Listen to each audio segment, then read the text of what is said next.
تبدیل کر دیا.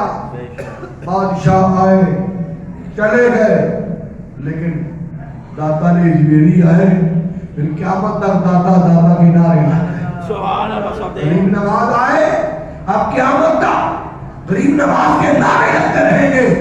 عزیزان محترم اللہ کا ولی وہ ہوتا ہے جو اپنی طرف لا کر اللہ کا راستہ دکھاتا ہے, اللہ کا بندہ بناتا ہے. میں عرض کرنے کا مقصد یہ ہے آپ کی تعلیمات آپ کی کرامتیں بڑی ہیں, سنا کر میں تھک گیا ہوں. آپ کی تعلیمات سنیے, آپ کی تعلیمات قرآن اور سنت سے جدا نہیں ہے. آپ فرماتے ہیں نماز مومن کی معراج ہے, نماز مومن کی معراج ہے. بڑا خوبصورت جملہ بولا, فرمایا یہ اللہ اور بندے کے درمیان راز ہے. نماز اللہ اور بندے کے درمیان راز ہے, اللہ اور بندے کے درمیان راز ہے, اور راز وہی پا سکتا ہے جب اس کے لیے وہ کھڑا ہوگا. راز ہے. اور فرماتے ہیں ہوتا کیا نماز میں, بندہ سرگوشی کرتا ہے, اپنے رب کے ساتھ بات کرتا ہے. اور معراج کس لیے ہے؟ معراج اس لیے ہے کہ شب معراج کیونکہ رجب شریف بھی آ گئے, سال چلتا رہے گا. شب معراج تاجدار کائنات نے اپنے رب سے بات کی, اور ادھر بندہ مومن یہ نماز میں آتا ہے تو اللہ سے سرگوشی کرتا ہے. عالم انسان کو چھوڑ کر عالم بالا میں جا کر اپنے رب سے سرگوشی کرنا یہ نبی پاک کے ساتھ خاص ہے. اور مسجد میں کھڑے ہو کر اپنے رب سے سرگوشی کرنا یہ بندہ مومن کے لیے عام ہے. وہ حضور کے لیے خاص, صرف حضور کا خاص ہے, ڈائریکٹ وہ ڈائریکٹ حضور کا خاص ہے وہ کہ وہ اللہ سے سرگوشی کرے, اور یہ بندہ مومن کے لیے عام ہے کہ ہر بندہ اپنے رب سے سرگوشی کرے. عزیزان محترم تو نماز بندے کی معراج ہے. عزیزان گرامی قدر حضرت جنید بغدادی رحمۃ اللہ علیہ کے حوالے سے ایک بات کو نقل کیا ہے حضرت غریب نواز رحمۃ اللہ تعالی علیہ نے. آپ فرماتے ہیں ایک اشارہ الہامی کے ذریعے کہ نبی کریم صلی اللہ علیہ وآلہ وسلم نے ایک دن شیطان کو دیکھا, بڑا غمگین ہے, بڑا غمگین ہے. آپ نے پوچھا تو ذرا غمزدہ کیوں ہے؟ کہا یا رسول اللہ صلی اللہ علیہ وسلم سے کیا کہنا تھا, میں سمجھانے کے لیے کر رہا ہوں. بس مقابلہ ہوا, لگا کہ چار آپ کی امت کے چار گروہ ہیں جن کی وجہ سے میں غمگین ہوں. کا پہلا گروہ وہ ہے جو اذان دیتا ہے. شیطان کو اذان دینے والا بڑا پریشان کرتا ہے.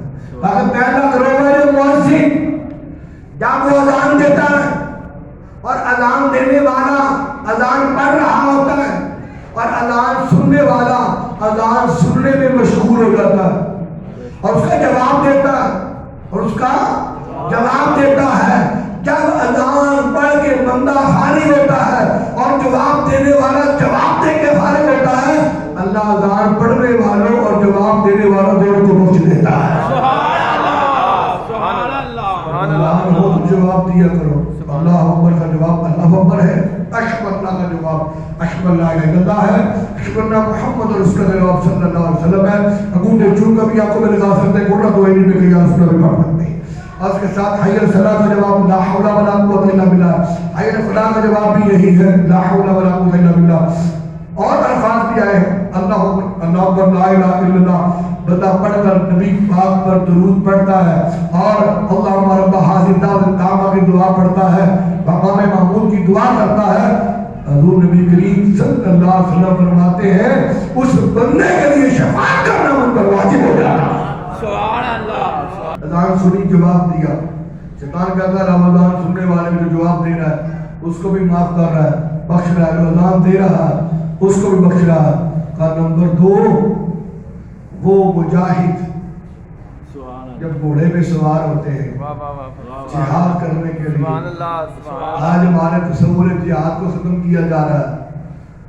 اور تصور جہاد کو دہشت گردی کے ساتھ مکس کیا جا رہا ہے اور دہشت گردی اور جہاد کو رلا ملا کر امت مسلمہ کو امن کی دعوت دی جا رہی ہے.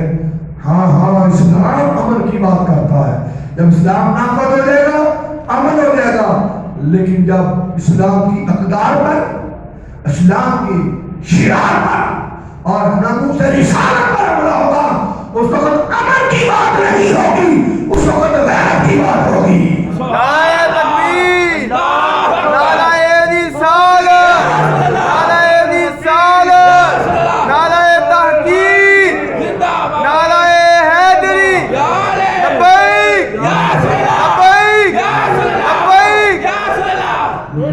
دنیا باہر نہ کے آندے بڑے شاعر میں باہر پھٹ کے آیا کرو. سبحان اللہ. عرض کرنے کا مقصد یہ ہے تاکہ جو مجاہد, کیونکہ جہاد کا تصور کو ہماری کتابوں سے نکالا جا رہا ہے اور دہشت گردی کے ساتھ کسی کا جا رہا ہے.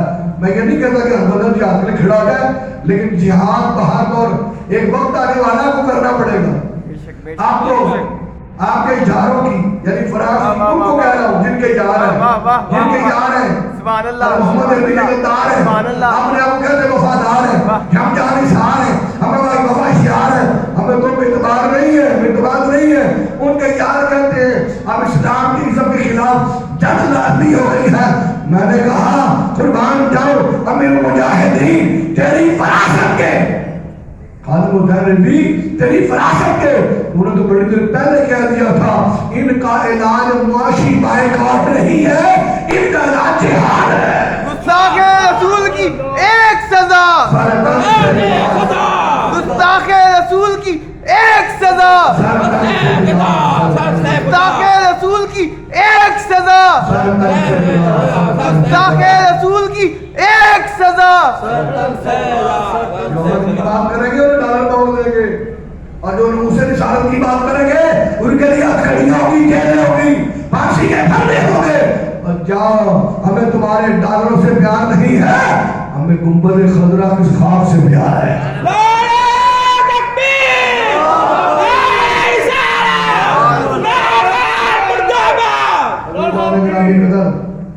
آگے عرض کر رہا ہوں جہاد کری گھوڑے نکلتے ہیں, ان کے سموں سے جو آواز نکلتی ہے اور جو میدان جنگ میں مجاہد لڑ رہے ہوتے ہیں اللہ کی رضا کے لیے, ان کی جو تکبیروں کی آواز گونجتی ہے, جب وہ آواز گونجتی ہے رب تعالیٰ فرماتا ہے ان جہاد کرنے والوں کو بھی بخش دو, ان جہاد کرنے والوں کو بھی بخش دو, ان کے متعلقین ہیں ان کو بھی بخش دو.